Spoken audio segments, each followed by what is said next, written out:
Good morning বন্ধুরা, তোমরা সবাই কেমন আছো? আশা করি তোমরা সবাই ভালো আছো। শুভ সকাল।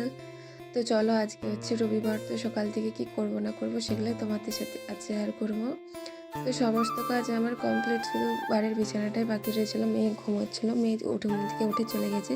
তো চলো, তোমাদের সাথে কথা বলতে বলতে আমি আমার বেডরুমটাকে গুছিয়ে নিচ্ছি। দেখো আমার বেডরুম গোছানো। এরপর বাজে 10টা। চলো 10টার সময় খাওয়া যাক। মেয়ে আমি বসে পড়েছিলাম খিচুড়ি খেতে। এরপর রান্নার টাইম 11টা। তখন ফ্রিজ থেকে মাংস বের করে কলতলায় নিয়ে গিয়ে ভালোভাবে মাংসের গা থেকে রক্তগুলোকে ভালোভাবে ধুয়ে নিয়েছি। চলো ঘরকে নিয়ে চলে আসছি।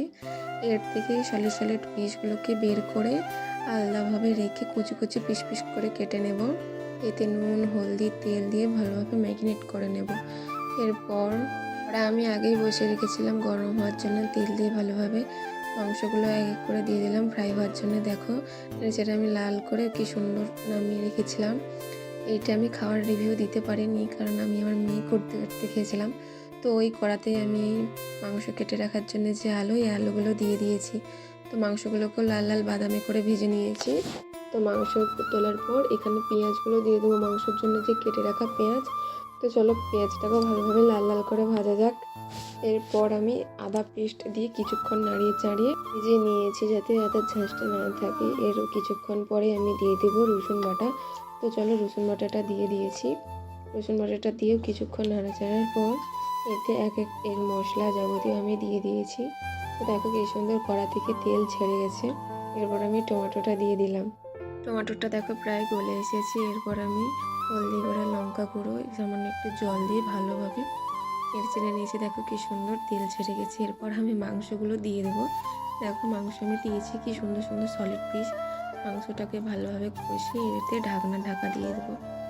তো চলো কিছুক্ষণ পরে ভালোভাবে যখন কষার পর দেখো কি সুন্দরভাবে তেল ছেড়েছে।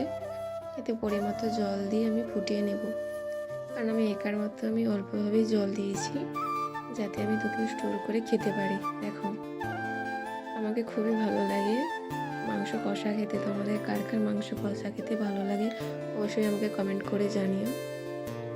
তোমরা কি কোন জায়গা থেকে আমার ভিডিওটা দেখছো অবশ্যই একবার কমেন্ট করে জানিও, ঠিক আছে?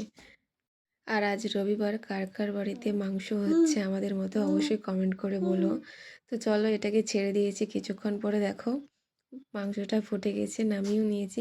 এরপর তোমাদের রিভিউটা দিচ্ছি। দেখো সত্যি কথা বলতে এখানে শুধু একটা জিনিসই মিসিং ছিল, লেবু। সেটা হাফ পিস লেবু ছিল। তখন মাংস কুচানোর সাথে পকোড়ার সাথে খেয়ে নিয়েছি। তো স্যালাড করেছিলাম আর মাংস ভাত। সত্যি কথা বলতে খেতে খুবই দারুণ হয়েছিল। মাংস পিসগুলোও সলিড ছিল আর খুব সুন্দরভাবে সিদ্ধও হয়েছিল। তো চলো তোমাদেরকে আর একবার আমি দেখিয়ে দিচ্ছি যে সত্যি না মিথ্যে। দেখো খুব সুন্দর। আমার তো খুব ভালো লেগেছিল, খুব মজা করে আমি খেয়েছি। এবার এরপরে আবার নেক্সট ব্লগে